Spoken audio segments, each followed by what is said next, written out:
pwede natin silang gamitin laban sa mga gerero. Ang bagong grupong kalyansa natin, tutulungan tayong matapos na ang problema natin kay Tanggol. Pinatay na Tanggol si Kuya David! Gusto ko makinig na eh! Si Santino mismo ang puputol ng ulo ni Tanggol! Sama kami sa'yo, Tanggol. Katabi mo kami sa laban. Huwag kayo mag-alala, Mapay. Puprotekta ako kayo. May meeting di abansi si Tanggol ngayong gabi. At ito na ang pagkakataong pagbayarin mo siya sa lahat ng kagagawang ginawa niya sa pamilya mo. Ang pangako ko. Ito na ang huling araw ni Tanggol sa mundo.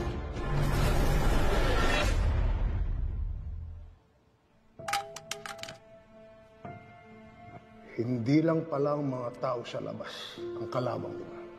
Kung tutuusin, mas nanaisin kong makitang magdusa at mamatay si Pilar dahil sa pagtataksil niya. Pero may oras pala dyan. Dapat kong unahin ang mga kalabang ko sa politika.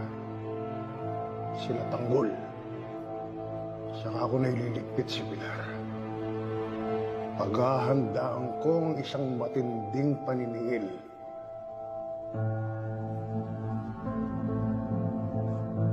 Hindi ko nakahangarin maintindihan ni Gustavo ang ginawa ko noon. Matagal na kaming may buot sa isa't isa. Isang tao na lang ang nakapagpaparamdam sa akin na nakabawi ako kay Gustavo. Si Matilde. Babawiin ko ang yaman ko sa kanya at papatayin siya sa harap mismo ng aking asawa.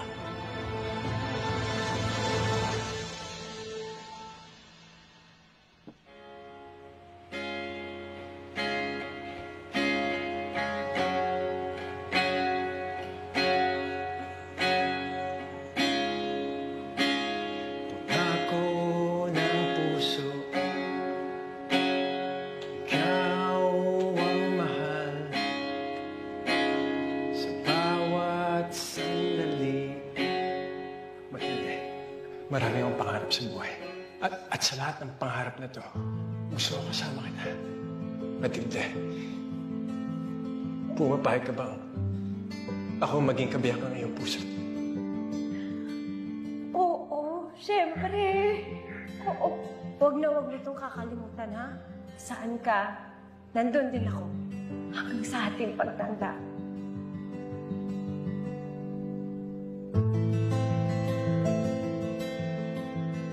Mahal, may problema ba? Hindi ako karapat-dapat sa pagmamahal. Hayaan muna ako. Matilde! Wala si Matilde sa bahay. Naku, iho. Mukhang di ka nasisiputin ng mapapangasawa mo. Iniwan ako talaga ni Matilde. Buong akala ko, iba niya rin ako. Hindi na rin si Matilde! Anak! Ayaw na! Matilde!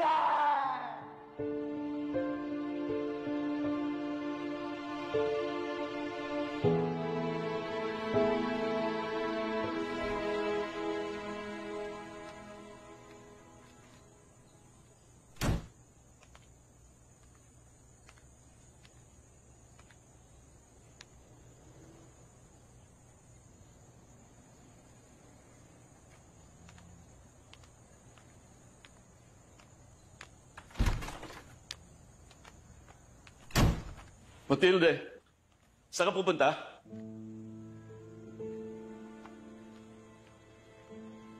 Iiwan mo na naman ako? Sasaktan mo na naman ako?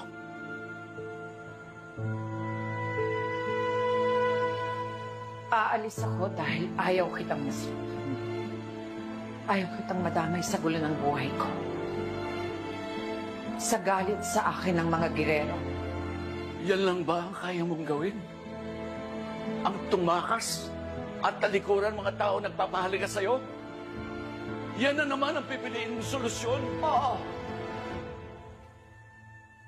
Kung yan lang ang paraan para matiyak ko na hindi mapapahamak ang kahit na sinong mahalaga sa buhay ko, kaya kong manakit. Kaya kong lumayo. Pero huwag mo akong susumbatan na ikaw lang ang nasaktan nung nagkalayo tayo noon. Akala mo ba hindi kita kayang protektahan? Hanggang ngayon ba yung pa rin ang iniisip mo? Oo! Matilde, may dahilan kung bakit tayo pinagtagpo.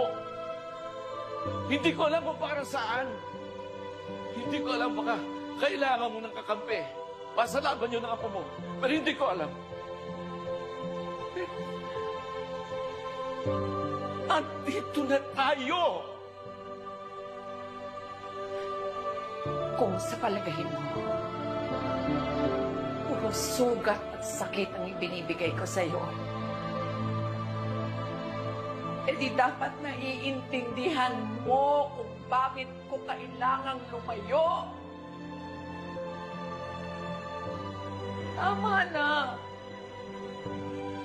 Sobra na ang sinakripisyo mo. Mukhang desidido ka na sa gagawin mo. Gusto ko lang tumulong. Pero hindi kita pipilitin sa isang bagay na ayaw mo.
Papa, Oh, anak.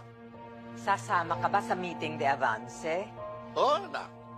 Hindi ko papalagpasin ang pagkakataong makitang maupo sa City Hall ang isang Montenegro. Kailangan buo ang suporta nating lahat.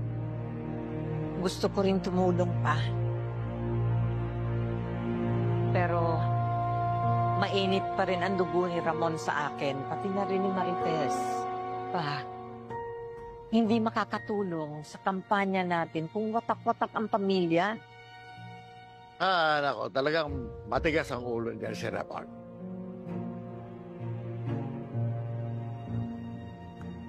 Pa, baka panahon na para kausapin mo ng masinsinan si Ramon.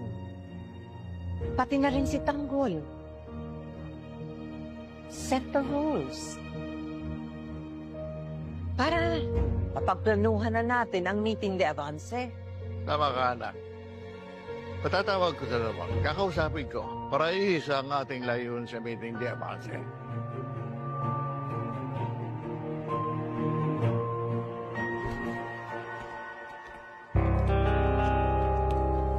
Dahil na ito.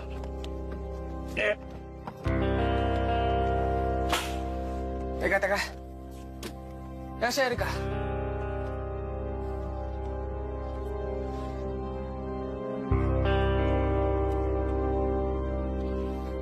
Umuwi na yung sota mo. Sinundo na ni Mayor. Akala ko ba ayaw niya umuwi sa kanila? Baka nagbago yung isip. Sige na, huwag ka na maraming tanong. Oo nga, bilisan mo na. Mukha na nakaramas mo dyan.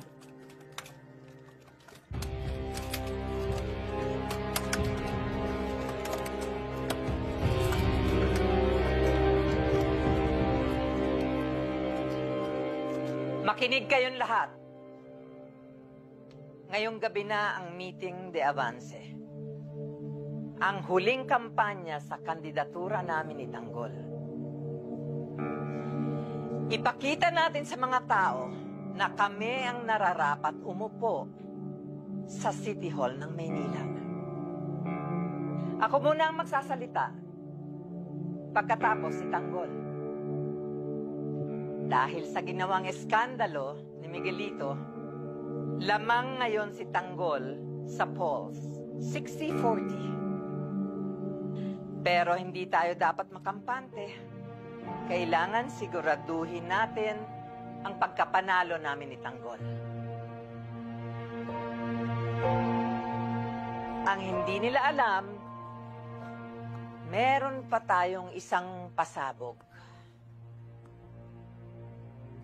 na ikakasira ng mga gerero.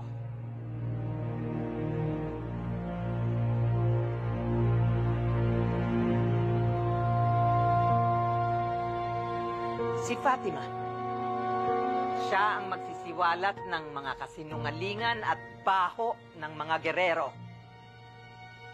Nakita naman sa motorcade ang maaaring gawin ng mga gerero. Ibang klaseng halimaw ang makakaharap natin. Kaya't kailangan tayong lahat na maghanda. Nagpadagdag na ako ng mga tawan kay Franco para sa kaligtasan ng lahat. Nahack na rin yung mga CCTV para madaling makita yung mga kahina-hinalang tao sa pagtitipon. Magaling. Pero hindi sapat yan. Una, kailangan tayong lahat na magkaisa. Come on. Olivia, isang tabi niyo muna ang iyong hindi pagkakaunawaan. Hindi tayo mananalo kung tayo mismo nagkakawatak-watak. Of course. Of course, Papa. Alam niyo ang posisyon ko kay Olivia, Papa. Pero para sa papanalo ng Tanggol, isasaglabi ko muna ang galit ko. It's high time. Montenegro leads the city of Manila. Good. Tanggol. Sa'yo nakasalalay ang pangalan ng mga Montenegro. Ipanalo mo ito, Apo.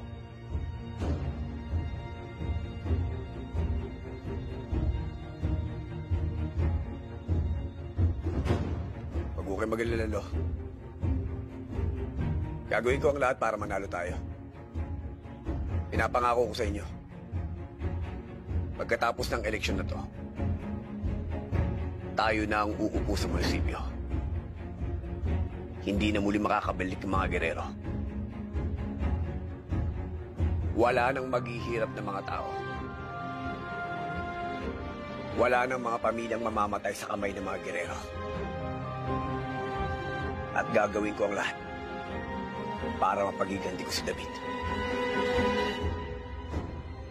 Sisiguraduhin ko sa'yo na ako ang magiging mayor ng Maynila.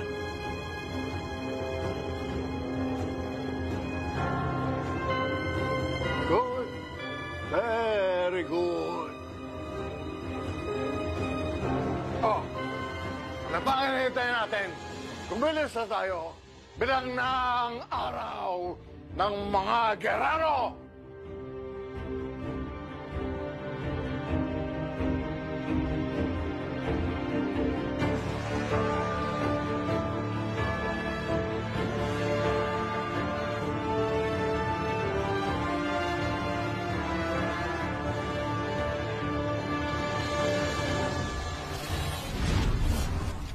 May masiselang tema, lengguwahe, karahasan, sexual, horror o droga na hindi angkop sa mga bata. Mga kababayan! Welcome po sa masaysayang Meeting de Avance ng mga gerero. At dahil po dyan, i-welcome po natin ang boses ng kababaihan sa Maynila Party List. Ang kakampi ng mga